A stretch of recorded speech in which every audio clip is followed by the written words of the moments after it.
स्वागत है आपका 99 न्यूज में और इस वक्त आपके साथ मैं हूं दीपाली श्री। सीधे बढ़ते हैं खबरों की ओर। केंद्रीय मंत्री और लोक जनशक्ति पार्टी के संस्थापक रामविलास पासवान ने गुरुवार शाम 74 साल की उम्र में इस दुनिया को अलविदा कह दिया। उनके निधन पर उनके सम्मान में आज राजकीय शोक की घोषणा की गई है। इस दौरान राष्ट्रीय ध्वज आधा झुका हुआ रहेगा। आज सुबह 10 बजे उनके आवास 12 जनपद पर रामविलास पासवान के पार्थिव शरीर को अंतिम दर्शन के लिए रखा गया है। यहाँ कई बड़े नेताओं समेत उनके प्रिय लोगों ने श्रद्धांजलि दी। आज दोपहर बाद करीब 3 बजे पासवान का पार्थिव शरीर पटना जाएगा। रामविलास पासवान को श्रद्धांजलि अर्पित करने के लिए प्रधानमंत्री नरेंद्र आवास पर पहुंचे। उन्होंने रामविलास पासवान के परिवार से मुलाकात की, उन्हें सांत्वना भी दी। चिराग पासवान के साथ बातें भी की। रामविलास पासवान का अंतिम संस्कार शनिवार को सुबह 10 बजे राजकीय सम्मान के साथ दीघा के जनार्दन घाट पर रहेगा।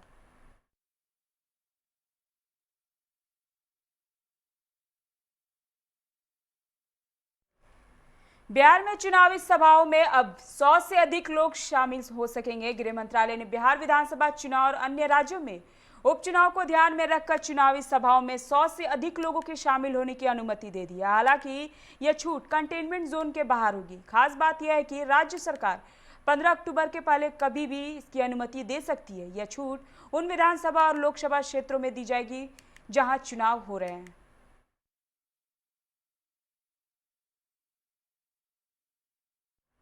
बिहार विधानसभा चुनाव 2020 को लेकर आज राजद के लिए अहम दिन है। राजद सुप्रीमो लालू प्रसाद यादव की जमानत याचिका को हाईकोर्ट ने स्वीकार कर लिया है। चारा घोटाले के कई मामलों में रिम्स के निदेशक के बंगला में सजा काट रहे बिहार के पूर्व मुख्यमंत्री राजद सुप्रीमो लालू प्रसाद की जमानत याचिका पर आज झारखंड हाईकोर्ट ने सुनवाई की, जिसके बाद कोर्ट ने लालू को बेल दे दिया है।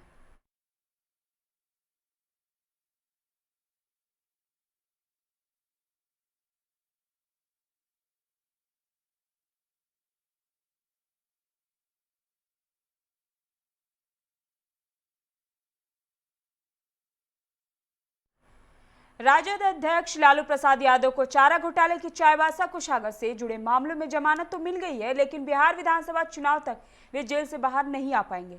वे 9 नवंबर को जेल से बाहर आ सकते हैं और उसके अगले दिन यानी 10 नवंबर को पटना आ सकते हैं। 10 नवंबर को ही बिहार विधानसभा चुनाव के नतीजों की घोषणा होगी।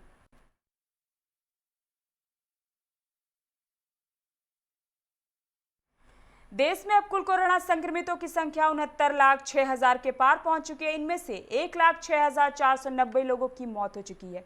एक्टिव केस की संख्या घटकर 8,93,000 होगी और कुल 59,06,000 लोग ठीक भी हो चुके हैं। संक्रमण के एक्टिव केस की संख्या की तुलना में स्वस्थ हुए लोगों की संख्या 6 गुना ज्यादा है। देश में लगातार 3 हफ्तों से नए रिकवरी केसों की संख्या नए कोरोना केसों से अधिक आ रही है। स्वास्थ्य मंत्रालय के ताजा आंकड़ों के अनुसार नए संक्रमण से ज्यादा ठीक होने वाले लोगों की संख्या बढ़ रही है। देश में पिछले 24 घंटे में 70,496 नए कोरोना मामले दर्ज किए गए और 78,365 मरीज ठीक भी हुए। हालांकि 964 मरीजों की जान भी चली गई है।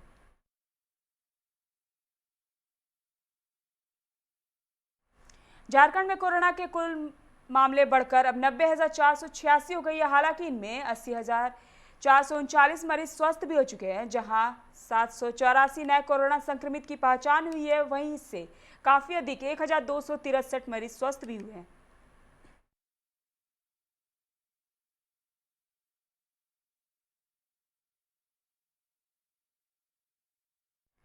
निरसा के कालू बथान ओपी से गुरुवार शाम को पुलिस कस्टडी से हथकड़ी के साथ फरार मोबाइल चोर का शव नग्न अवस्था में एक स्कूल के पास पेड़ पर लटका हुआ पाया गया है। बताया जाता है कि युवक को मोबाइल चोरी के आरोप में कालू बथान ओपी लाया गया था, जहां से चोर गुरुवार की देर शाम हाजत के शौचालय की खिड़की से हथकड़ी के साथ फरार हो गया था। पुलिस उसकी तलाश में परेशान थी। तभी शुक्रवार की सुबह को कालियासोल हाई स्कूल के पीछे पेड़ की टहनी से उक्त चोर का शव टंगा हुआ मिला। घटना के बाद मौके पर पहुंची पुलिस शव को अपने कब्जे में लेकर जांच कर रही है। निरसा एसडीपीओ ने बताया कि उसने आत्महत्या की है। इधर जिला परिषद अध्यक्ष रॉबिन गोराई ने पुलिस पर हत्या करने का आरोप लगाया है। का तो नहीं लग रहा, जिस तरह रस्सी से गला फंसा हुआ है वो फांसी लगाने का तरीका वो रस्सी नहीं है। और पुलिस हिरासत से इतना दूर 1 किलोमीटर दूर, थाना से महज 1 किलोमीटर दूर आकर उस जंगल में कैसे फांसी ले लिया हो। जिसमें हाथ में हथकड़ी भी लगा हुआ है। ये तो सरासरी लगता है कि ये तो थाना प्रभारी हमारे कालूबा थान के है, उनका साजिश है, मार के यहाँ झुला दिया गया है। फांसी में लटका हुआ है।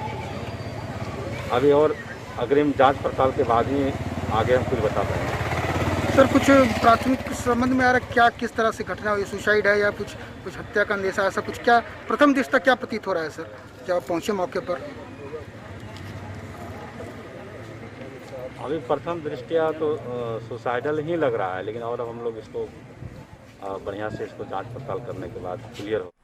भाकपा माओवादी उग्रवादियों ने चतरा के राजापुर थाना क्षेत्र में महज 12 घंटों में दूसरी बार पोस्टर चस्पा कर सनसनी फैला दी। इससे पूर्व गुरुवार को भी उग्रवादियों ने थाना क्षेत्र के विभिन्न स्थानों पर पोस्टर चिपकाया था। उसके बाद शुक्रवार की सुबह भी विभिन्न स्थानों पर पोस्टर चिपकाया पाया गया है। इस प्रकार लगातार पोस्टरबाजी किए जाने से ग्रामीणों में दहशत का माहौल बना हुआ है। पुलिस पोस्टरों को जब्त कर ली है। झारखंड में दुमका और बेरमो विधानसभा उपचुनाव के लिए आज से नामांकन दाखिल किया जाएगा। अधिसूचना जारी होने के साथ ही नॉमिनेशन की प्रक्रिया शुरू हो जाएगी। आपको बता दें कि 3 नवंबर को इन दोनों सीटों के लिए मतदान होने हैं। 10 नवंबर को वोटों की गिनती की जाएगी। धनबाद जिले के बोली निवासी आशा देवी ने धनबाद सिटी एसपी से मिलकर अपनी बेटी का हत्या आरोप लगाते हुए अपने दामाद अखिलेश पासवान और उसके परिवार पर कार्रवाई की मांग की है। मृतिका पार्वती कुमारी की मां आशा देवी ने बताया कि 14 जून 2019 को बेटी का विवाह हिंदू रीति रिवाज से बिहार के नालंदा जिले में दीपनारायण पासवान के बेटे अखिलेश पासवान से हुआ था। शादी के कुछ दिन बाद ही दामाद को सरकारी जॉब हो गया, जिसके बाद से मेरी बेटी को लगातार दहेज के लिए प्रताड़ना करती थी। बेटी अक्सर फोन पर बात किया करती थी, जिसके बाद अचानक खबर आया कि आपकी बेटी अस्पताल के आईसीयू वार्ड में भर्ती है। वहां पहुंचने पर बेटी की मृत्यु हो गई थी। वहीं पीड़िता की मां अपने बेटी के ससुराल वालों पर हत्या का आरोप लगाते हुए एसपी से न्याय की गुहार लगाई है। बोलता था कि पापा नौकरी करता है, पैसा लेके आई, नहीं दे नहीं सकते हमारा बेटी का काम। इसका क्या हुआ, जो बेटी से बात होता था क्या बोलता था बेटी? बेटी बोलता था कि माँ रात दिन हमको उतनी टॉर्चर करता है, उतनी हमको रात दिन परेशान करता है, उतनी कहता है कि मर्द नहीं करता है, ऐसा ऐसा बात बोलता। कब शादी किया था? 2019 में 2019 में किया था। और दामाद तिलक के दहेज मांगता था क्या? उसको सास बहुत अत्याचार करता है, रात दिन सास को यही दहेज। तिलैया थाना क्षेत्र के इंद्रवा बस्ती वार्ड नंबर 4 में गुरुवार की रात 26 साल के युवक ने फांसी लगाकर जान दे दी। घटना की सूचना के बाद पुलिस मौके पर पहुंची और शव को पोस्टमार्टम के लिए जांच पड़ताल में जुट गई है। बताया जा रहा है कि 3 महीने पहले युवक की शादी हुई थी। शादी के बाद से ही घर में पारिवारिक विवाद चल रहा था।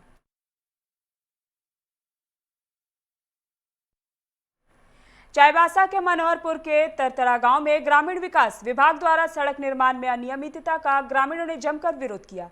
इतना ही नहीं, घटिया सड़क निर्माण से आक्रोशित ग्रामीणों ने स्थानीय ठेकेदार नंदलाल गुप्ता, उनके बेटे नीलेश गुप्ता और भतीजे विष्णु गुप्ता की पिटाई कर दी। मौके पर मौजूद विभाग के जूनियर इंजीनियर दुर्गा सोरेन को भी बंधन बना लिया है। सूचना मिलने पर पुलिस पहुंची और जूनियर इंजीनियर को ग्रामीणों से छुड़वाया।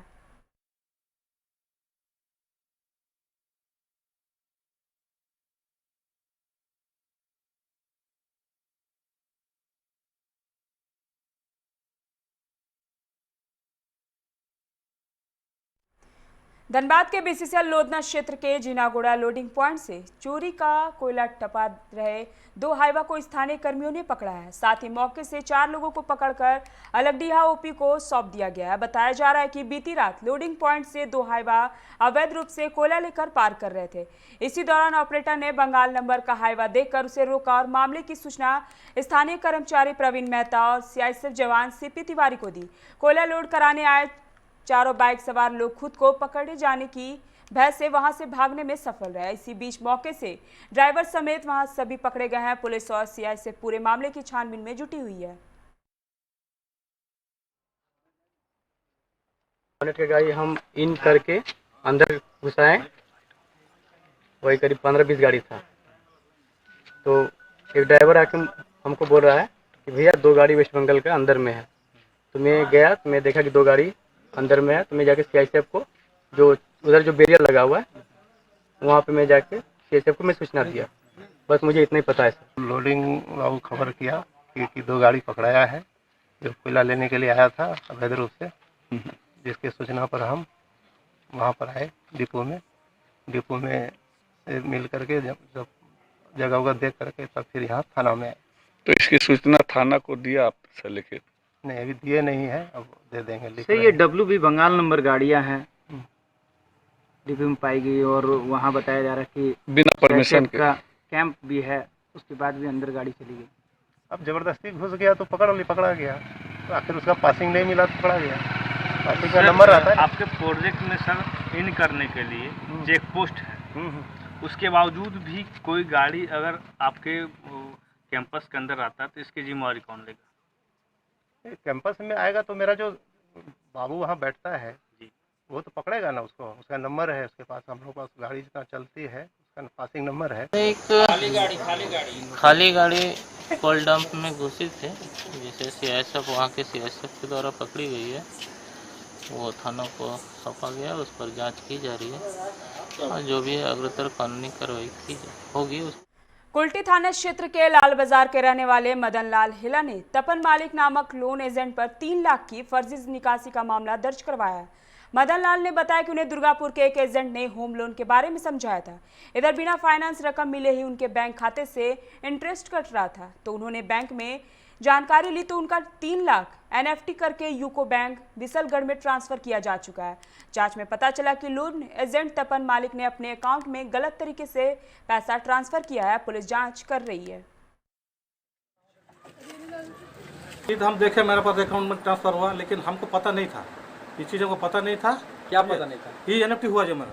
अच्छा। हमको पता नहीं था, अभी हमको पता चला, अगला को दिखाया, अभी स्टेटमेंट जो आपका नाम पर ट्रांसफर हुआ, NFT हुआ। तो आप उनका पैसा रिटर्न करिएगा? हाँ, इनका पैसा रिटर्न करने के लिए रेडी है। जब हमारा नाम पर हमको रिटर्न करना पड़ेगा। कब करिएगा? हम इसको पूजा बाद उनको डेट दे रहे हैं कि पूजा कर देंगे। शुभंकर पाल, ये दोनों आके हाउस लोन मैंने किए थे। उसका बाद में फिर ये लोग कागज पत्तर में से ले गए, चेक भी ले गए, ये सब करके मेरे को लोन दिया ये लोग 11 लाख, मेरा 11 लाख रुपया दिया। उसका बाद फिर बोला, फिर हम बोले कि क्या हुआ और आएगा तो घर बनेगा, तो बोलते थे अभी नहीं होगा, लॉकडाउन है, ये है वो है, दुनिया है, मैनेजर नहीं है, ये नहीं है। 5 लाख सेक्शन हो गया है, 5 लाख रुपया और आएगा आपको, है 16 लाख। तृणमूल कांग्रेस ने आसनसोल के शाहग्राम स्थित हिंदी भवन में प्रेस वार्ता कर केंद्र सरकार की आलोचना की। टीएमसी नेता जितेंद्र तिवारी, हरे राम सिंह और विश्वनाथ परियाल ने कहा कि केंद्र सरकार की गलत नीतियों के कारण यह आज देश की बदहाली है। उन्होंने कहा कि पश्चिम बर्धमान जिले में हिंदी भाषी के लिए जितना काम ममता बनर्जी के नेतृत्व में किया गया है वह वाम फ्रंट के 34 सालों में कोई सोच भी नहीं सकता था। वाम फ्रंट ने हिंदी भाषी तबके को सिर्फ वोट बैंक के हिसाब से ही इस्तेमाल किया है।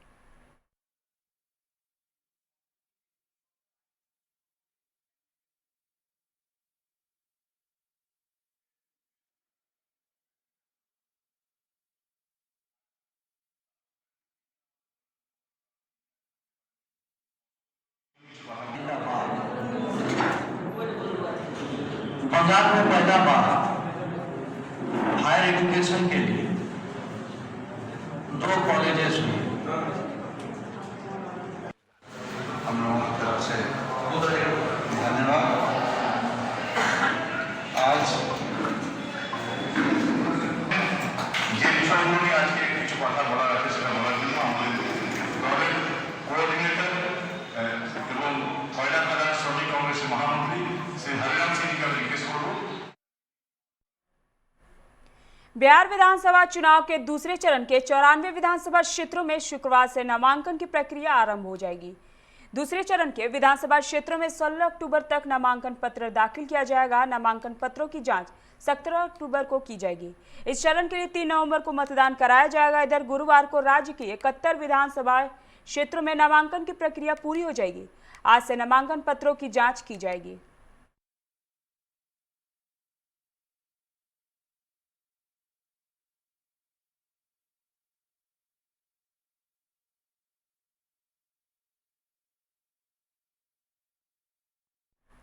राज्य के समाज कल्याण मंत्री जोबा मांझी शुक्रवार को धनबाद सर्किट हाउस पहुंची, जहां झामुमो जिला अध्यक्ष रमेश टुडू समेत पार्टी कार्यकर्ताओं ने उनका स्वागत किया। सर्किट हाउस में मंत्री ने पार्टी पदाधिकारियों के साथ बैठक की एवं दुमका और बेरमो उपचुनाव में पार्टी की रणनीतियों से उन्हें अवगत कराया गया। मीडिया से बात करते हुए मंत्री ने बताया कि आगामी उपचुनाव में झामुमो समर्थित उम्मीदवारों की ही जीत होगी।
बताया ना, हम अपना व्यक्तिगत काम से आए हैं और आज